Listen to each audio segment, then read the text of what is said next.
Hello everyone, how are you people doing? कैसा चल रहा है सब कुछ? आई होप इसके पहले जो कुछ भी हमने पढ़ा हुआ था, हमने चैप्टर शुरू किया था नाउन, आप सब लोग उसका एक थरो रिवीजन करके सामने बैठे हो, क्योंकि आज जो हम डिस्कस करने वाले हैं वो होने वाली है वो प्रॉब्लम्स, वो क्वेश्चंस जो सबसे ज्यादा भरे हुए हैं तुम्हारे क्वेश्चन पेपर में नाउन से रिलेटेड, जो हर साल रिपीट होता है, मतलब कुछ नया और नहीं आता, इन्हीं से निकल के आता है। सो आज हम इसके बारे में बात करेंगे और इसके पहले दिस इज रोमा मैम, जिन्होंने एक बीड़ा सा उठा के रखा हुआ है कि इस बार स्टूडेंट्स को अंग्रेजी में तो कोई प्रॉब्लम नहीं होगी, ताकि इस बार जब आप कोई भी तैयारी कर रहे हो, किसी भी और सब्जेक्ट की तैयारी कर रहे हो, तो ये अंग्रेजी आपकी टेंशन में नहीं हो कि अरे यार अभी उसके भी फंडे क्लियर नहीं है, उसके लिए लीव इट ऑन मी।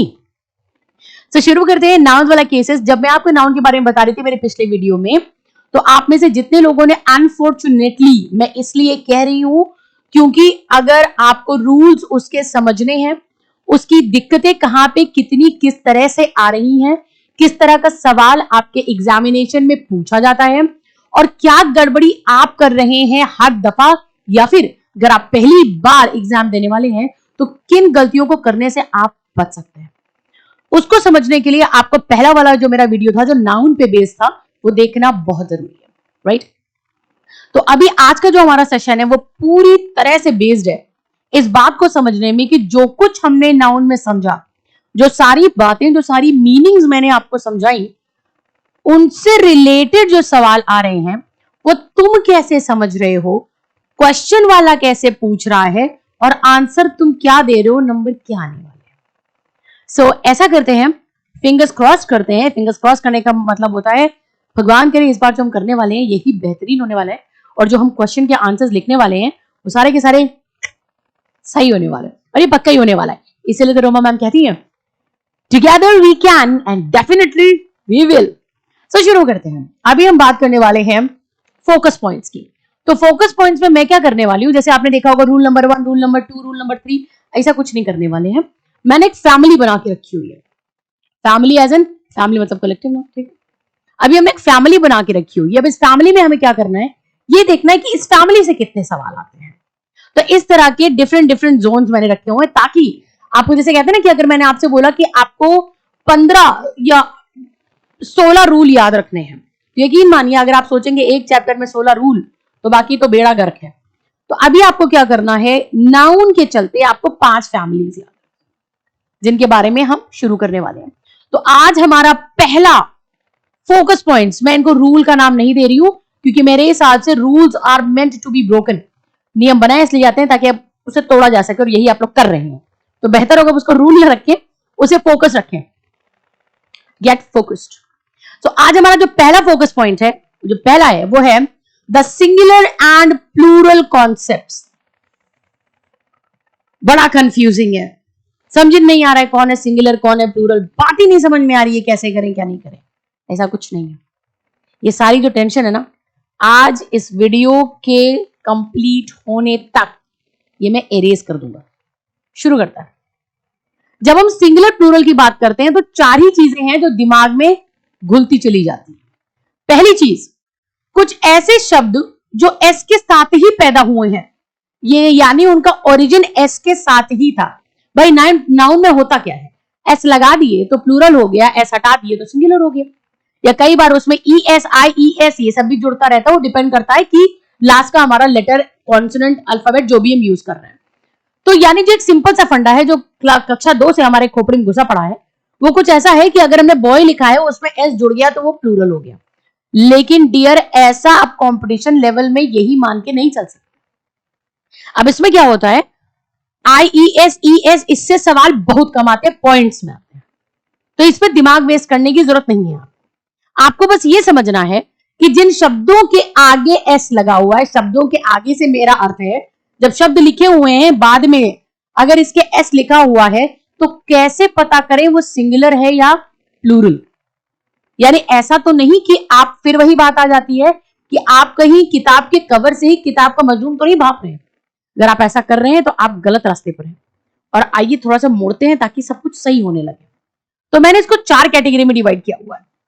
पहले तो वो शब्द हम देखेंगे जो पैदा ही एस के साथ होते हैं, इनमें लगाने की जरूरत नहीं पड़ती, लेकिन वो सिंगुलर है, यानी पैदाइशी सिंगुलर हैं। वो एस के साथ आए हैं लेकिन वो प्लूरल नहीं, वो सिंगुलर माने जाते हैं। अब आता है बॉन्ड विद एस और वो प्लूरल है। अब वो एस के साथ आए हैं और उन्हें प्लूरल ही माना जाता है, राइट। फिर आते हैं प्रॉपर नाउन जिनमें एस जुड़ जाता है। प्रॉपर नाउन क्या सिखाए थे हम आपको? वो नाम जो हमको दिए जाते हैं, अगर उनमें अगर एस लग जाता है तो उनको वो क्या होता है, वो कभी प्लूरल नहीं होता, वो सिंगुलर ही बने रहते हैं। अब हम लास्ट वाले में आते हैं। कुछ ऐसे नाउन होते हैं जिसमें एस लगा देने से वो सिंगुलर या प्लूरल नहीं होते, उनके मायने ही बदल जाते हैं।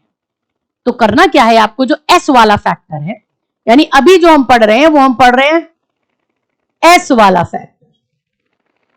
अब एस वाले फैक्टर में ऐसा समझिए, एस लगा हुआ है पहले से ही, तो एक भैया है जो एस लगा पहले से ही लगा हुआ है और ये सिंगुलर भी है, एक है जो एस पहले से लगा हुआ है और ये प्लूरल है। समझेंगे कैसे? दूसरा, प्रॉपर में एस लगा हुआ है तो वो हमेशा सिंगुलर ही है, और लास्ट में एस के लग जाने से सिंगुलर प्लूरल तो छोड़ दीजिए, मायने ही बदल जा रहे हैं। शुरू करते हैं। पहला चीज, जो एस के साथ ही आए हैं और सिंगुलर माने जाते हैं। एग्जाम्पल के तौर पे देखो, मैथ्स, फिजिक्स, एथिक्स, ठीक है, इकोनॉमिक्स, ठीक, या फिर विक्स। अब ये सारे क्या हैं, इनमें इनको जन्मजात एस मिला हुआ है, लेकिन ये प्लूरल नहीं हो रहे हैं, ये सिंगुलर ही है, एक का एक है। मैथ्स, एथिक्स, क्योंकि एथिक कोनो वर्ड नहीं होता, फिजिक कोनो वर्ड नहीं होता, इकोनॉमिक कोनो वर्ड नहीं होता, विक कोनो वर्ड नहीं होता। यानी इनमें से जब आप एस हटा देंगे तो इन खत्म हो गए, ये कुछ है ही नहीं है, जीरो, जीरो बटा सन्नाटा पहुंच गया। तो ये ऐसे वाले एस हैं जो बर्थ के साथ आए हैं और ये है सिंगुलर ही, इनमें एस जुड़ने से ये प्लूरल नहीं बन रहे।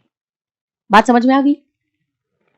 अब हम आते हैं दूसरे में, इनमें पहले से ही एस है। जैसे देखिए एग्जाम्पल, सॉक्स, जीन्स, ग्लासेस, मैं पहनने लगाने वाले की बात कर रही हूं, tongs, shoes,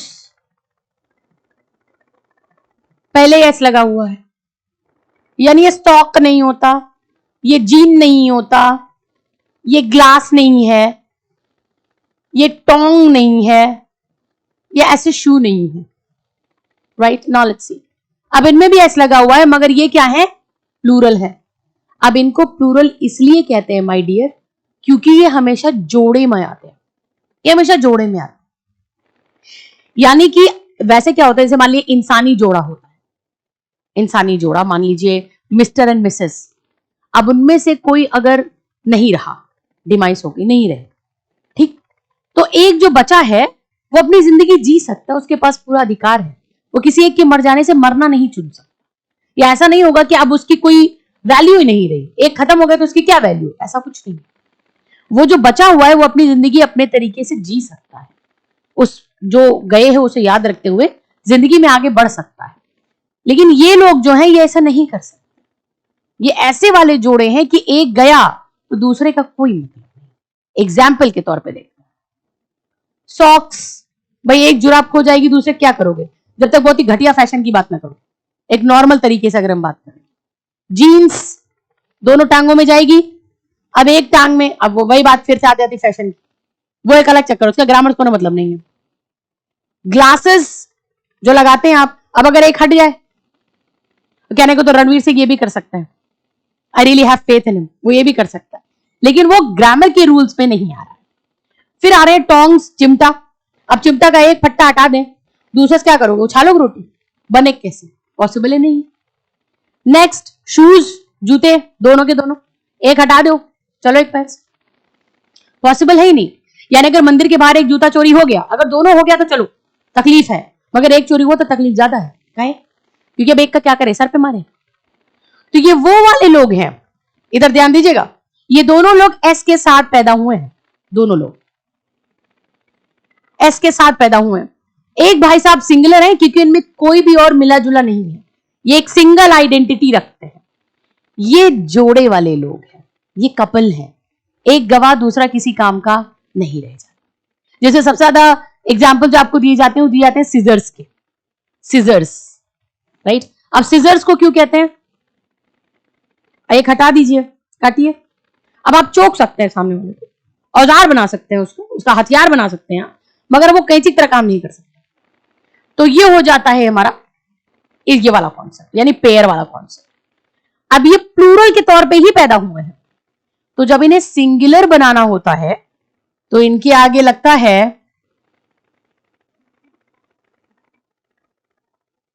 a pair of. जब आप ये लगा देंगे और इसके आगे इनमें से किसी को भी जोड़ देंगे तो एक जोड़ी, सिंगुलर हो गया। ये शब्द अपने आप में प्लूरल होते हैं। अगर आप इन्हें सिंगुलर बनाना चाहें तो आपको लगाना पड़ता है एक जोड़ी। तो जैसे आप एक जोड़ी लगाते हैं यानी अ पेयर ऑफ, और वहां से वो सिंगुलर हो जाता है। मगर ई वाले भैया ये सिंगुलर ही है, इनका प्लूरल नहीं, प्लूरल हो ही नहीं सकता है। आवा बुद्धि में, ये एस, ये एस, इस वाले एस में क्या होना है प्रभु? इस वाले एस में ये सिंगुलर ही पड़ा रहता है क्योंकि एक ही शख्स है। इनमें क्या होता है, ये एक नहीं है, दो दो मिल करके काम कर रहे हैं, और दोनों में से एक दफा तो जो बचा उसका कोनो काम नहीं। और अगर उसको सिंगुलर बनाना है तो लगाना है a pair of. Cool. Now let's come for the third one. The third one is proper noun plus S singular. यानी कि अगर मैं एग्जाम्पल के तौर पे लिख रही हूं ट्री और मैं लगा रही हूं एस, तो ये हो रहा है ट्रीज, ठीक। लेकिन जो ट्री है ये प्रॉपर नाउन है क्या?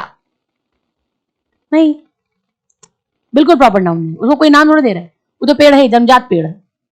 हम कह रहे प्रॉपर नाउन में जब आप एस लगा देते हैं, जब एस लगा होता है प्रॉपर नाउन में तो वो कभी प्लूरल नहीं होता, सिंगुलर ही रहता है। जैसे मान लीजिए आप में से किसी का नाम है अनस, अब उस बेचारे के नाम में ही लास्ट में एस लगा है तो वो लड़का प्लूरल थोड़े हो जाएगा, है तो सिंगल है। बिल्कुल यही वाली बात है।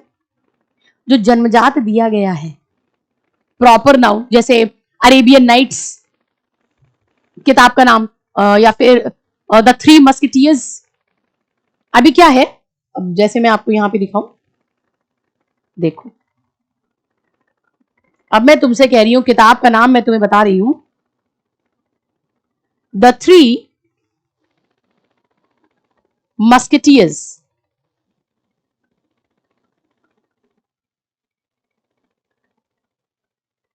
ये किताब का नाम है, ये पूरा किताब का नाम है, ठीक है, द थ्री मस्किटियर्स। अब आप क्या करते हैं, इस एस को देख करके यहां पे लगाते हैं आर, तो फालतू बात है। थ्री मस्किटियर्स किताब का नाम है, अरेबियन नाइट्स किताब का नाम है, यानी वो प्रॉपर नाउन है ना।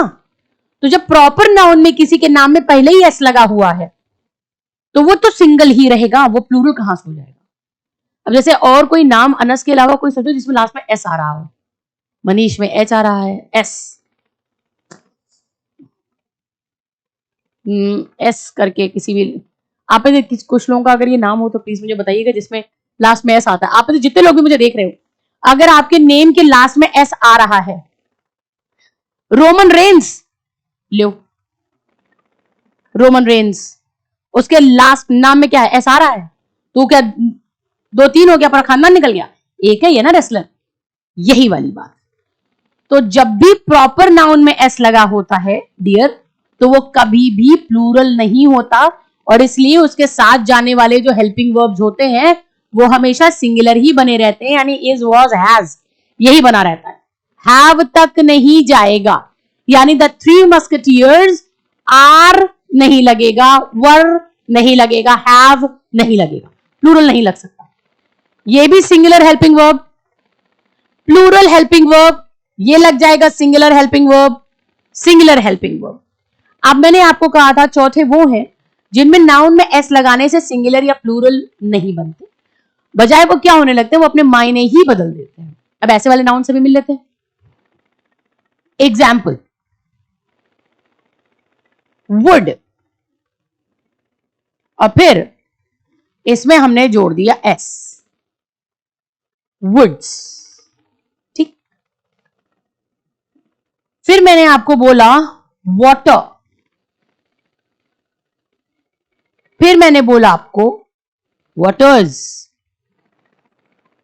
अब क्या हो रहा है, आप में से कई ऐसे लोग होंगे जिनको लग रहा होगा कि मैम ऐसे शब्द होते हैं, वुड्स वाटर्स करके भी कुछ होता है।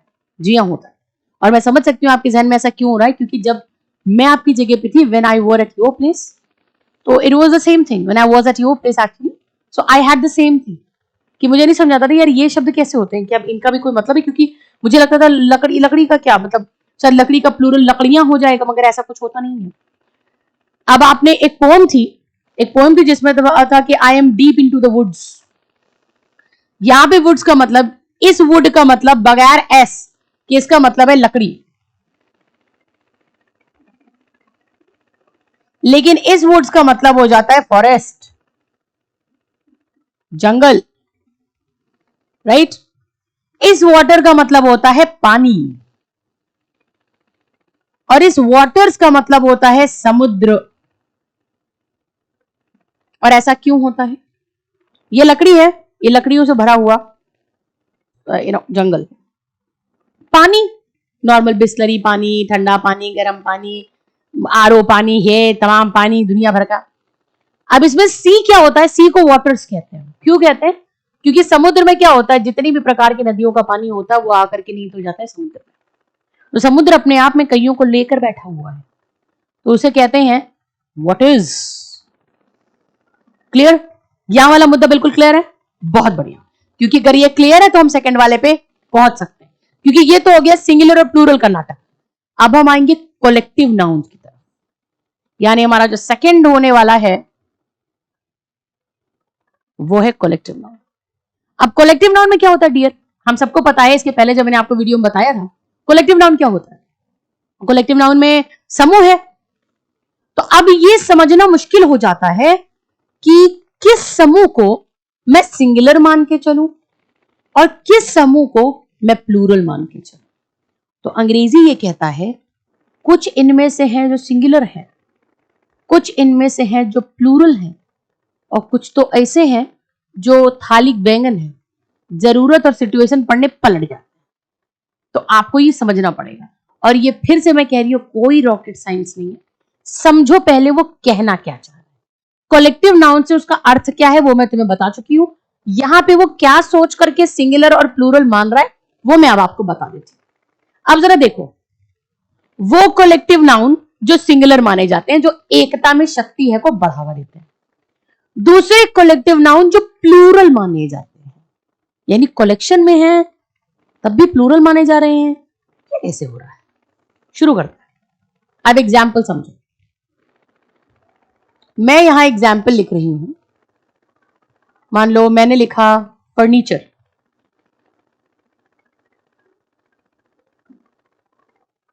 ठीक, फर्नीचर, या फिर मैंने लिख लिया, मान लो, हाँ ये भी लिख सकते हैं, ज्वेलरी,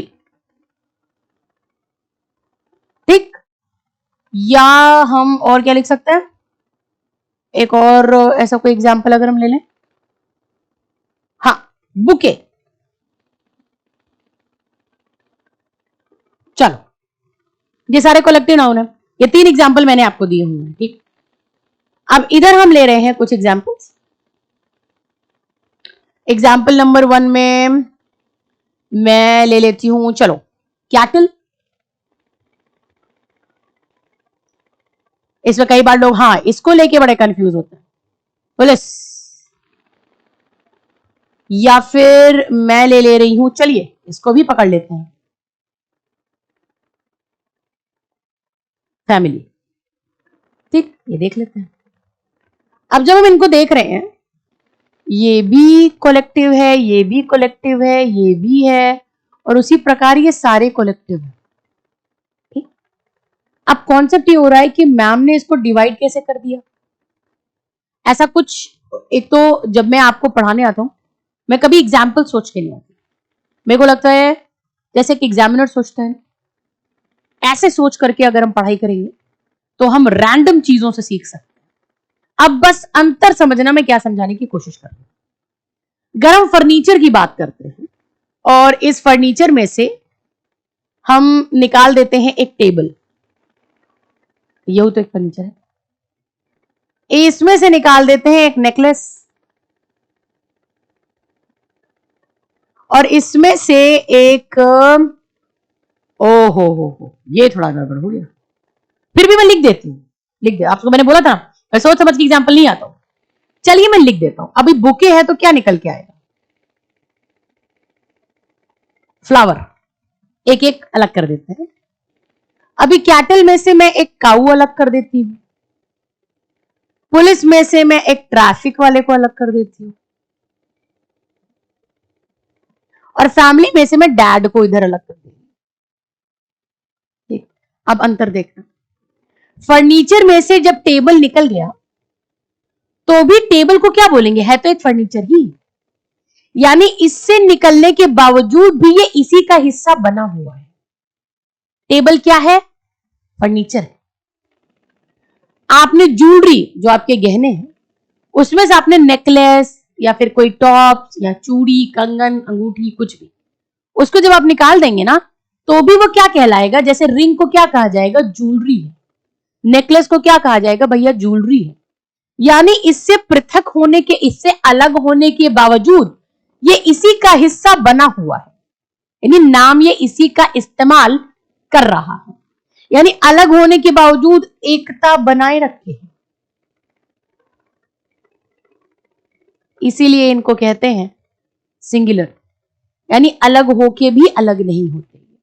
तो आप कभी भी किसी भी कलेक्टिव नाउन को, किसी भी कलेक्टिव नाउन को उठा के रखना, किसी भी एक्स वाई जी, कोई भी, उनमें से कोई एक चीज अलग करना। अरे जैसे मान लो क्लास, क्लास क्या है, कलेक्टिव नाउन है। ठीक, अब उसमें से, अब हम क्लास में से हम निकाल दे रहे हैं एक स्टूडेंट, तो अब जो हमने निकाला वो स्टूडेंट निकाला, हमने क्लास थोड़े निकाला। तो यानी जब वो हटा तो अब वो स्टूडेंट कहलाएगा, क्लास नहीं कहलाएगा, यानी अब वो झुंड का हिस्सा नहीं रहा, तो वो किधर आएगा, प्लूरल में। यानी कलेक्टिव ये कहता है कि मुझसे निकलने के बाद भी अगर तुम मुझसे जुड़े हुए तो हम एक ही हुए ना, लेकिन अगर मुझसे निकलने के बाद तुम जुदा हो गए तब तुम मिल के बने थे ना, तो प्लूरल हो। ये है फंडा कलेक्टिव नाउन का। अब जो मैंने आपको बोला था ना, जो गलती हो गया, गलती देखी, बुके, बुके मतलब गुलदस्ता, हमने उसमें से निकाल लिया एक फ्लावर, रोज रख लीजिए, ये आपने अलग कर लिया।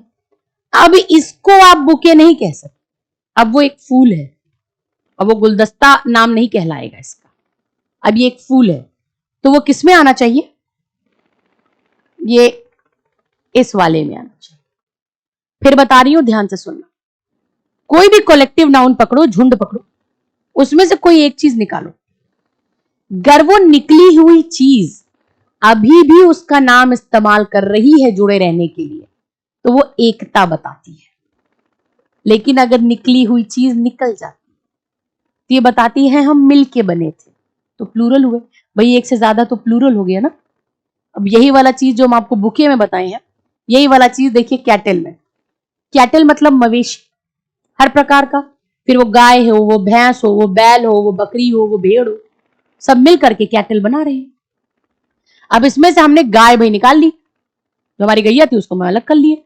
अब जब हमारी गैया हम अलग किए तो अब वो गैया हो गई, अब वो कैटल नहीं है, वो झुंड नहीं है, वो गैया है हमारी।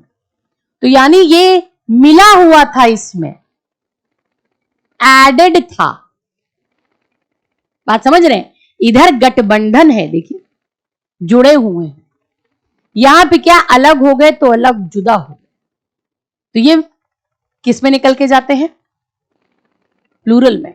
अब आते हैं पुलिस की तरफ, सबसे ज्यादा स्टूडेंट इसी में कंफ्यूज होता है जब हम पुलिस की बात कर रहे हैं। ठीक, मैंने आपको बोला कि यार आज मैंने पुलिस देखी, अब तुम्हारे दिमाग में दुनिया भर पुलिस घूम गई, ट्रैफिक पुलिस से लेकर के, रियल पुलिस से लेकर के जो बाकी डिपार्टमेंट देखते हैं लिखा पढ़ी का, सारी आपके दिमाग में घूम गई।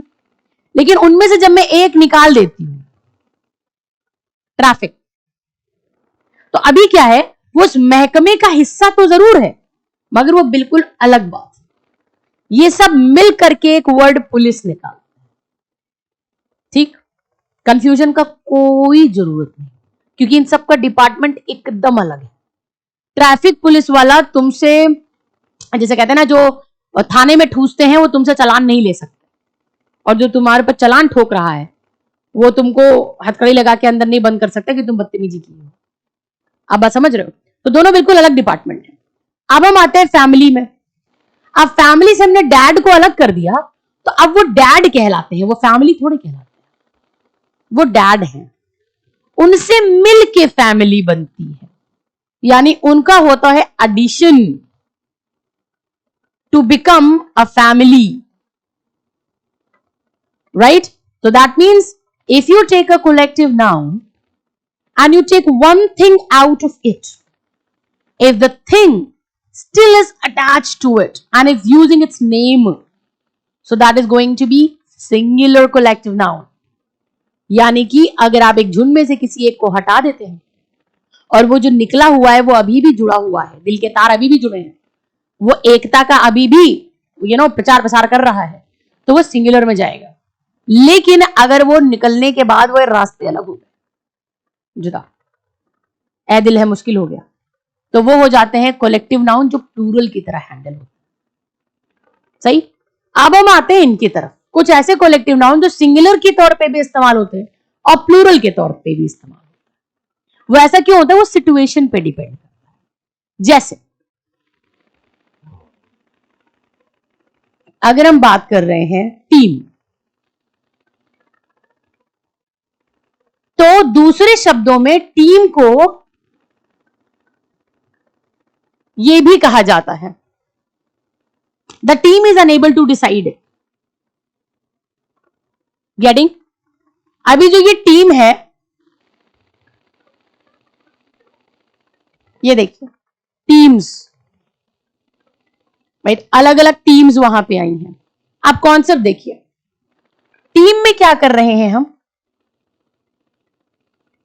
अब इस टीम में दो मतलब निकलते हैं, एक होता है कलेक्टिव, एक होता है प्लेयर, और एक होता है कलेक्टिव। ये बिल्कुल वैसे ही है जैसे आप समझते हैं जूरी के लिए। जूरी का मतलब क्या होता है? एक होता है कलेक्टिव, यानी पूरे झुंड को माना जाता है जूरी, और उनमें से जो अलग अलग निकल के जा रहे हैं ना, उनको भी कहते हैं jury. Like the jury has taken the decision, यानी झुंड ने ले लिया है। The jury is finding it difficult to cope up with the decision of the jury, यानी उस जूरी में से कोई एक है जो बाकियों के डिसीजन से जैसे कहते हैं इत्तेफाक नहीं रखता, यानी सहमति नहीं है। तो होने क्या हुआ, होने लगता है एक्चुअली कुछ कलेक्टिव नाउन ऐसे होते हैं जिसके अंदर के लोगों को भी वही कहा जाता है और कलेक्टिवली भी उनको वही कहा जाता है। इनके साथ ऐसा कुछ नहीं था, अलग होने पर इनके नाम बदल जा रहे थे। इनका क्या है, अलग होने पर भी नाम सेम ही रह रहा है, जूरी जूरी ही रह रहा है, टीम टीम ही रह रहा है। यहां पे क्या है, ज्वेलरी जो है वो नेकलेस बन जा रही है, फर्नीचर जो है टेबल बन जा रही है, कैटल जो है काऊ बन जा रही है, फैमिली जो है डैड बन जा रहे हैं। यानी यहां से निकलने के बाद उनके एक अलग नाम होने लगते हैं। लेकिन कुछ ऐसे कलेक्टिव नाउन है जिनसे निकलने के बाद उस सिंगल का वही नाम है, कोई चेंज नहीं है। ऐसे कलेक्टिव नाउन सिंगुलर और प्लूरल दोनों तौर पे इस्तेमाल होते हैं। तो प्लीज सेंटेंस को पढ़िए और उसका मतलब समझिए। जब आप उसका मतलब समझ लेंगे तो आपको कॉन्सेप्ट क्लियर हो जाएगा कि भैया ये वाला कलेक्टिव नाउन हम सिंगुलर में लगाएं कि प्लूरल में लगाएं।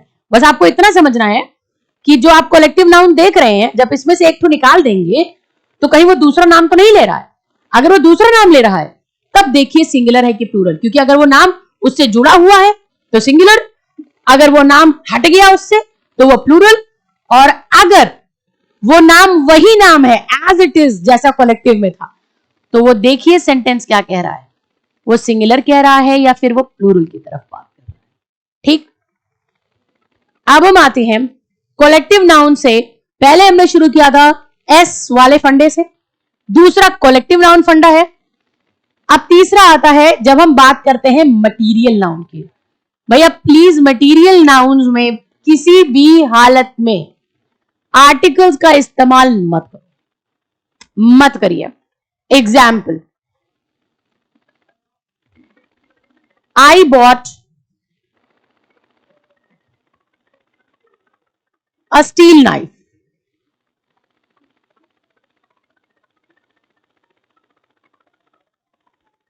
I bought a steel knife, यहां पे मटेरियल क्या है, स्टील। तो आप कर क्या सकते हैं, या तो बोलिए I bought a knife, material मत बताइए, या तो कहिए I bought steel knife. I can understand, जब आप अंग्रेजी बोलना शुरू करते हैं ना, तो आर्टिकल के साथ सबसे बड़ी दिक्कत क्या होती है, जहां आपको लगता नहीं लगना है आपको वही लगाना है, आपकी भी जिद है। और जहां आपको लगता नहीं यहां तो लगना ही नहीं है, वही आर्टिकल खत्म, यही तो लगने वाले हैं।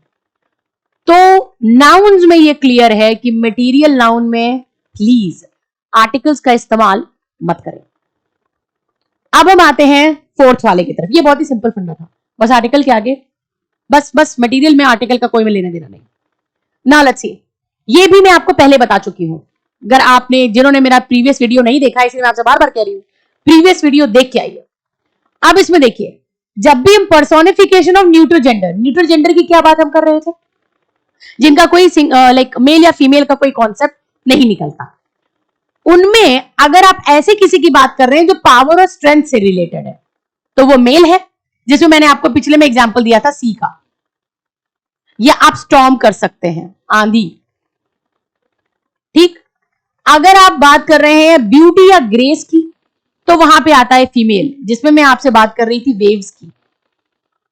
या फिर हम बात कर सकते हैं फ्लावर्स की, या फिर हम बात कर सकते हैं स्टार्स की। तो ऐसी नेचुरल चीजें, ऐसा न्यूट्रल जेंडर जो पावर स्ट्रेंथ की बात करता है, तो जाहिर सी बात है ये मेल ग्रुप को बिलोंग करता है। लेकिन अगर वो खूबसूरती और नजाकत की बात करता है, तो वो फीमेल ग्रुप को बिलोंग करता है। ये डिफरेंस होता है, बस इतना ध्यान दीजिएगा कि जब आप सेंटेंस में, आपने फिगर ऑफ स्पीच पढ़ा होगा, अगर नहीं पढ़ा है तो वो भी मैं आप तक लेके आऊंगी। फिगर ऑफ स्पीच की जब हम बात करते हैं तो उसमें आता है पर्सोनिफिकेशन। पर्सोनिफिकेशन का मतलब होता है उसका व्यक्तिकरण, किसी भी नॉन लिविंग चीज का व्यक्तिकरण कैसे किया जाए। तो अगर वो जो चीज जिसकी आप बात कर रहे हैं, अगर उसके अंदर पावर से रिलेटेड कोई बात हो रही है, उसका मेन एसेंस जो है वो पावर है, तो आप ही लगा सकते हैं। लेकिन अगर वो एक नजाकत और नफासत और खूबसूरती से रिलेटेड है, तो you are going to use the female वाला gender part, that is she. Clear? So ये वाले तो, चूंकि इसमें बस इतना ध्यान देना था, आर्टिकल नहीं लगेगा, और ये मैं आपको पहले बता चुकी थी, तो इजी था बता पाना। अब हम आते हैं हमारे लास्ट पर, नाउन से रिलेटेड सवालों में ये आखिरी रूल है। सो मेरे कहने का मतलब सिर्फ इतना है, अगर आपने इन पर अपनी एक पकड़ हासिल कर ली, तो ट्रस्ट मी, वो किसी भी तरह का सवाल आ जाए नाउन से रिलेटेड, आप नहीं फंसेंगे, नॉट एट ऑल। और ये कोशिश मेरी पूरी वही है। अब हम देखते हैं ये जो चीजें हैं ना, मनी हो गया, नंबर हो गया, वेट हो गया, मेजरमेंट हो गया, लेंथ हो गया, जब हम इनकी बात करते हैं, तो अगर ये डेफिनेट है, डेफिनेट का मतलब क्या होता है, पुख्ता तौर पर। डेफिनेट या इनडेफिनेट आर्टिकल पढ़े हैं, डेफिनेट मतलब क्या होता है। जैसे मैं आपसे कह रही हूं मैं डेफिनेटली आपको एग्जाम क्लियर करवा दूंगी, तो यानी मैं श्योर हूं। लेकिन अगर मैं कह रही हूं कि यार एग्जामिनेशन वाला थोड़ा इनडेफिनेट लग रहा है, यानी मैं श्योर नहीं हूं। तो ये सारे जो लोग हैं, यानी पैसा, संख्या, वजन, मेजरमेंट, लेंथ, ये कहता है कि अगर एक डेफिनेट नंबर लगा हुआ है, तो ये जैसे रहते हैं वो वैसे ही पड़े रहते हैं। देखो, रिमेन्स द सेम। जैसे 2 lakh, 2 lakh people, 2 lakh people participated.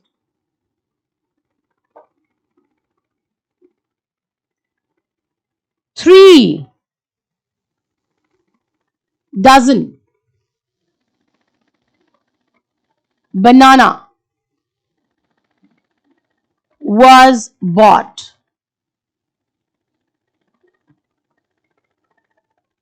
ठीक, अब हम आते हैं हाइपरबोलिक, यानी कहने का मतलब ये है, ये मनी हो, नंबर हो, वेट हो, मेजरमेंट हो, लेंथ हो, इनका जो ये जो नेचुरल फॉर्म में आते हैं, litre, kilometre, thousand, lakh, hundred, what to say, centimetre, जो ये अपने ओरिजिनल फॉर्म में आते हैं, इनको उसी फॉर्म में बनाए रखो अगर इसके पहले कुछ डेफिनेट आ रहा है, कुछ डेफिनेट आ रहा है जिसको गिना जा सकता है। अगर ऐसा आ रहा है तो इनको प्लीज वैसे ही रहने दीजिए ओरिजिनल फॉर्म में। लेकिन अब अगर तुम भोकाल पे उतर आए हो, वहां जैसे कभी भी देखो जब कुछ लोग बताते हैं, अरे लाखों तादाद में आए थे लोग सुनने, ऐसा भाषण दिया उन्होंने, अब लोग गिने नहीं उसको, उनको क्या पता कितने लोग थे, बस हवा फैल गई, लाखों लोग आए थे। अरे उनकी बारात में, अरे भैया मतलब ऐसे हजारों लोग एक तरफ से ऐसे बैंड बाजा लेके निकल रहे थे।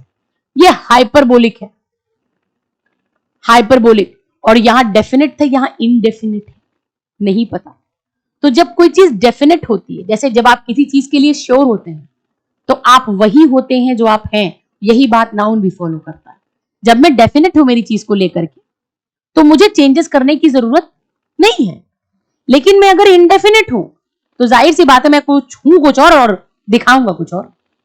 यही इनके साथ भी है, अगर डेफिनेट है तो कोई बदलाव नहीं, अगर पता है चीजें क्लियर हैं तो बदलाव की कोई जरूरत नहीं। लेकिन जब चीजें नहीं क्लियर हैं तो लो, let's see, thousands and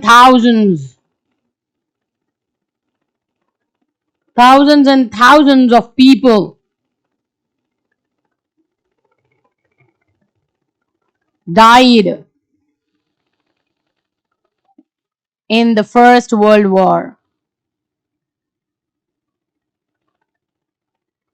ठीक, तो बस इतना ध्यान रखिए, जो भी आप में एग्जाम में नाउन से रिलेटेड जो सवाल आते हैं, मोस्टली जो आते हैं वो आपके पास वो इस चीज से रिलेटेड होते हैं कि अगर हाइफिनेटेड नाउन्स हैं तो उनको प्लूरल कैसे बनाएं, तो उसमें जो शख्स है उस पे एस लगा करके प्लूरल बनाएं। किसी भी बाकी के शब्दों में एस लगाने से उस पर कोई बदलाव नहीं आएगा, बल्कि वो एरर हो जाएगा।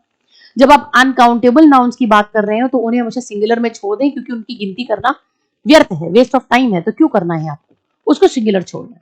उसके अलावा जब भी प्रॉपर नाउन यानी कि जो नाम है कायदे के तौर पे, अगर उसमें एस लगा हुआ है तो उसका मतलब प्लूरल नहीं होता, वो सिंगुलर ही बना हुआ है, वो एक ही शख्स। जैसे अगर हम मैथमेटिक्स फिजिक्स, जैसे मैंने आपको एग्जांपल दिया, अगर हम उसकी बात कर रहे हैं तो वो एक ही बना हुआ है, वो इकलौती चीज है जिसके अंदर अलग चैप्टर जरूर हो सकते हैं, मगर वो चीज एक सब्जेक्ट इकलौता ही है, तो उस तरह से वो सिंगुलर ही बना रहता है। लेकिन अगर हम किसी ऐसे की बात कर रहे हैं जिसमें एस पहले ही लगा हुआ है, लेकिन वो पेयर की बात कर रहे हैं, जोड़े में आ रहे हैं, तो जाहिर सी बात है जोड़ा है तो प्लूरल ही लेंगे। ठीक, और कुछ ऐसे नाउन जहां पे एस लग जाने से मतलब बदल जाते हैं, तो उनका भी ध्यान रखिएगा। फाइन, इसके बाद हम आ गए थे मटेरियल वाले नाउन में, भाई आर्टिकल लगाने की कोई जरूरत नहीं है। और अगर पर्सोनिफिकेशन कर रहे हैं आप किसी न्यूट्रल जेंडर का, तो स्ट्रेंथ से मैस्कुलिन कर लीजिए और ब्यूटी से आप उसको डाल दीजिए फेमिनिन में। फाइनली अगर आप डेफिनेट हैं किसी चीज को लेकर, डेफिनेट नंबर का इस्तेमाल कर रहे हैं, तो उसके आगे जो भी लगाएंगे वो उसके ओरिजिनल फॉर्म में रहने दीजिए, उसमें कोई बदलाव मत कीजिए। मगर आप अगर श्योर नहीं है किसी चीज को लेकर के, तो लाइए उसमें एस एस लगा करके एकदम जितना बढ़ा सकते हो उतना बढ़ा दीजिए, अतिशयोक्ति अलंकार का पूरा इस्तेमाल करिए। इसके बाद कलेक्टिव में अगर आपने कलेक्शन लिया हुआ है और उसमें से अगर एक को अलग करने पर वो अलग वाला अभी भी उससे जुड़ा हुआ है, नाम अलग हो रहे हैं मगर जुड़ाव अभी भी बना हुआ है, वो उसी के नाम से जाना जाता है, यानी जुड़ा हुआ है, नाम अलग है मगर पहचान अभी भी वही हो रही है, तो ये हो जाते हैं सिंगुलर एकता में शक्ति। लेकिन अगर अलग होने के बाद नाम तो अलग हो ही रहे हैं, पहचान भी अलग हो जा रही है, तो ये प्लूरल माने जाते हैं, यानी मिलके बने थे। और अगर किसी कलेक्टिव नाउन में से किसी को निकालें और दोनों का नाम एक ही जैसा है, तो यहां पे आता है सिंगुलर या प्लूरल दोनों का फंडा, जहां पे आपको सेंटेंसेस पढ़ करके पता लगाना पड़ेगा। तो ये था मेरी तरफ से नाउन को इतने में करके आपको बता देना। एंड ट्रस्ट मी, जब आप इसको लिखना शुरू करेंगे अपने किताब में, तो आपके हार्डली, जहां तक मुझे लगता है, आपके रजिस्टर को ऑक्यूपाई करने के लिए 2 पन्ने बहुत होंगे, कुछ में तो 2 से कम भी लगेंगे, ये आपकी राइटिंग पे डिपेंड करता है। और इसके अलावा नाउन से रिलेटेड किसी भी और सवाल किसी भी और जोन से और कोई सवाल मोस्टली नहीं आता, जो कुछ भी आता है this is how it is. So dear everyone, Roma ma'am is really working for you. इस बार definitely we are gonna do this, ताकि मैंने बोला ना, not the rules, we are going to focus. इस बार फोकस पे काम करेंगे, रूल्स पे नहीं. रूल्स को जहन में रखेंगे और फोकस बिल्कुल स्ट्रेट होगा. सो आज के लिए मेरी तरफ से, रोमा मैम की तरफ से आपके लिए इतना सही तोहफा था. आई होप ये आपको समझने में, चीजों को जानने में, उसको और बेहतर करने में बहुत काम आएगा. डेफिनेटली वो काम आएगा फॉर श्योर. आगे आने वाले लेक्चर्स पे अपनी नजर बनाए रखें, क्योंकि हर चीज को डिफरेंट अंदाज में, चीज वही अंदाज नहीं, तरीके से लेके आएंगी मैं, आपकी अपनी Roma ma'am. Till then take care, keep smiling, may God bless you, meet you again very soon. Take care, see ya, bye.